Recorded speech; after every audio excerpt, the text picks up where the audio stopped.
You can choose a life of ease and comfort, or you can choose a life of service and adventure.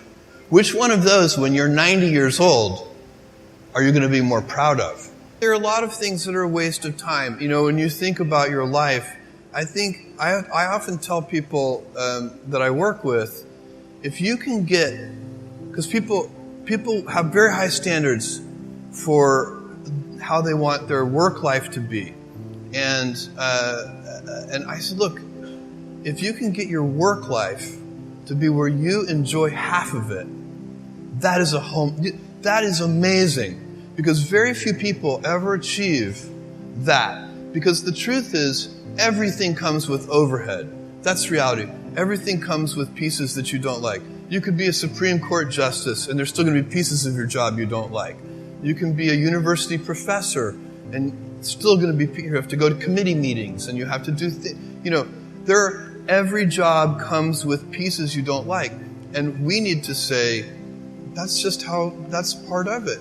And not resent those pieces, or try not to, but also try to minimize them. I tell senior executives, you should have the least stress. There's this weird, I think, false idea that CEOs, I'm a CEO, there's this false idea that CEOs are under the most stress. Well, I look at that, I'm like, why? You're in charge. Why don't you delegate the stress? It's your choice. And so you have to figure out how to set up your life in such a way that you can minimize the things. And I find people don't dislike hard work.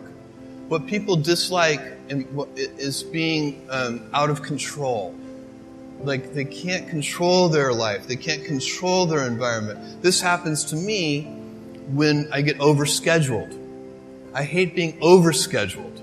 I want some time to be able to think and free myself.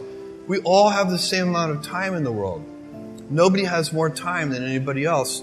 And when you become a very successful person, one of the things, you start to get overscheduled. You have this event. You had to agree to do this. And maybe last night you were like, why did I agree to do this? I have to go on stage tomorrow. I wish I were really with my family. And, or I hope maybe not this case. Let's say that you like this one. But in general, that kind of thing happens. And so you have to guard your time and try to stay a little bit flexible. So that's, for me, it's not a waste of time, but I like to have some freedom of movement rather than having every minute of every day scheduled. A lot of things. Some of them are very well known and people have heard them many times. They're still true. One of those is you should always focus on, a young person should find something that they're passionate about to do. And that's not going to surprise anyone. It's a clear thing to do. It's very hard. If you don't love your work, you're never going to be great at it. I think the other thing I would suggest to any young person, even before they start their career, is to really think about their choices. Because I find young people, and I when I was young, I made this mistake too. You can get very fixed on your gifts. So everybody has gifts. You have gifts and you have things that you didn't get gifted. Maybe you're extremely beautiful. Maybe you're extremely good at mathematics. There are a lot of things that you can be given. But those things can confuse you because they're not the things that construct your life. It's your choices that construct your life, not your gifts. You can celebrate your gifts. Be proud of them. Be happy of them. Actually, don't be proud of them. Be celebratory of them. But you can't be proud because they're gifts. They were given to you. You didn't earn them. You can only be proud of the things you earn. And so, as I got older, I started to realize I wasn't proud of my gifts. I was always good at school. School was always easy for me. And I was always proud that I was a great student. I got A's in all my classes. I was good at math, all of that. And I thought that's who I was. But it's not true. Those are the things that are gifts. What was hard for me is deciding to work hard, deciding to use my gifts in certain ways, to challenge myself, to do things that I didn't think I could do, to put myself in uncomfortable situations. We all I would say to a young person, you can choose a life of ease and comfort, or you can choose a life of service and adventure. Which one of those, when you're 90 years old, are you going to be more proud of? So the first one, and by far the most important one, is customer obsession. And we talk about it as customer obsession as opposed to competitor obsession. And I have seen over and over again companies talk about that they're customer focused, but really when I pay close attention to them, I believe they are competitor focused. And that's just a completely different mentality. By the way, competitor focus can work, but I don't think it works in the long run as well as customer focused. For one thing, once you're the leader, if your whole culture is competitor obsessed, it's kind of hard to stay energized and motivated if you're out in front.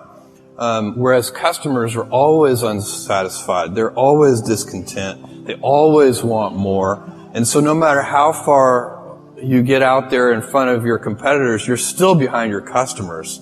So they're always pulling you along. So customer obsession is a deep principle that underlies everything we do. That's really good. A guy like you. And so the real question for me is, how do you go about maintaining a day one culture? You know, it's great to have the scale of Amazon. We have financial resources. We have lots of brilliant people. We can accomplish great things. We have global scope. We have operations all over the world.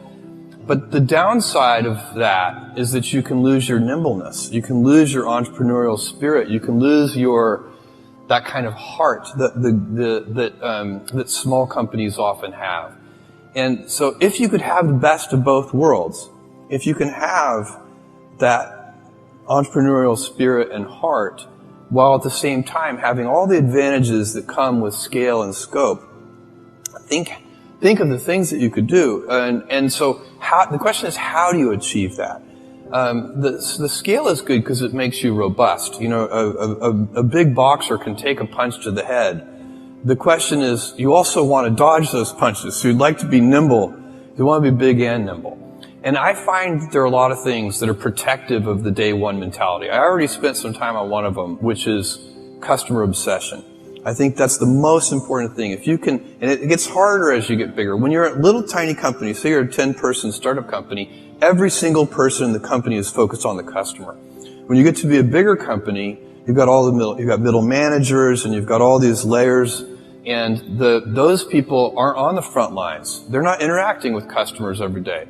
They're insulated from customers, and they start to manage not the customer happiness directly, but they start to manage through proxies like metrics and processes, and some of those things can become bureaucratic. So it's very challenging. But one of the things that happens is that decision-making velocity slows down. And I think one of the reasons that happens is that people, say junior executives inside the big company, start to model all decisions as if they are heavyweight, irreversible, highly consequential decisions. And so even two-way doors, you make a decision, it's the wrong decision, you can just back through the door and try again. Even those reversible decisions start to be made with heavyweight processes.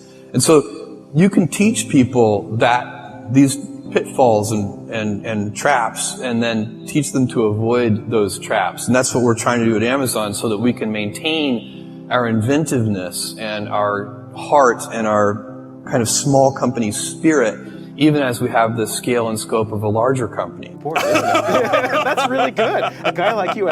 If the stock is up 10% this month, don't feel 10% smarter, because when the stock is down 10% some month, you're going to have to feel 10% dumber, and it's not going to feel as good.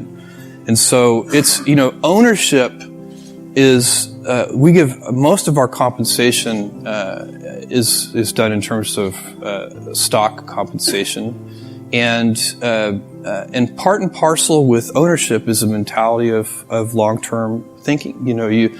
Owners think longer term than renters do. So I have a friend who rented his house to some tenants, and Instead of getting a Christmas tree stand at Christmas, they just nailed the Christmas tree into the hardwood floors of the house. No owner would ever do that. And, but sometimes that's a bad tenant. They're good tenants, but that's a bad tenant. And it's because, this is the same old thing about, nobody ever washed a rental car. And, you take better care of the things that you own.